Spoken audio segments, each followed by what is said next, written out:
My name is Tommy Grace. I live in a small village in California called Red Hollow. It was once a place full of life, with kids playing in the streets and neighbors always stopping by to say hello. But everything changed one terrible day, and I'll never forget it. A few years ago, the ground shook so hard it felt like the whole world was breaking apart. The earthquake destroyed almost the whole village. I was in town getting supplies when it happened. My 3 sons, Mark, Ethan, and James, were at my house with their wives and kids. They were having a big family dinner while I was gone. When the shaking stopped, I raced home, praying they were okay. But when I got there, all I saw was rubble. My home was gone, crushed to the ground. I started digging through the wreckage with my bare hands, calling their names. But I only found silence. Then I found them, my sons, their wives, and even my sweet little grandkids, lifeless under the ruins. That day, I lost everything. My family was my whole world, and now they were gone. I didn't know how to keep living. The days after the earthquake felt like a blur. The town was full of people crying, trying to rebuild, but I didn't care about any of it. I didn't want to be here anymore. One morning I decided I couldn't take the pain any longer. I walked deep into the woods, far away from the village. I didn't want anyone to find me. I planned to end my life there where no one would see. But as I wandered, I heard a faint, sad sound. It was like a cry. I followed it and found a tiny monkey tied to a tree. He was skinny, dirty, and shivering with fear. His big brown eyes looked up at me, full of sadness. For a moment I forgot about my own pain. I couldn't leave him there like that. I untied him and carried him home.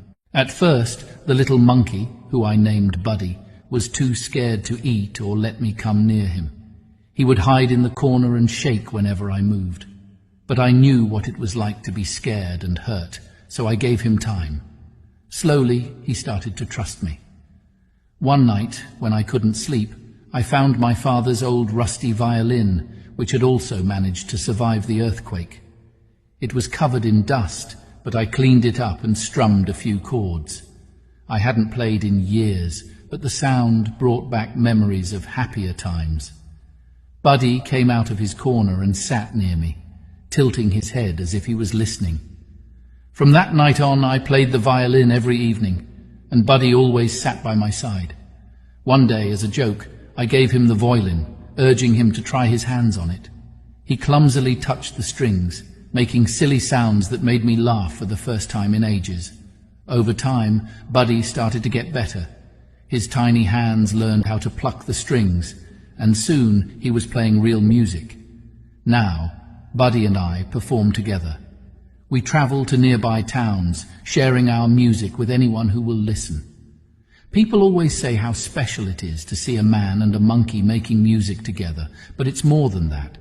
For me, Buddy saved my life.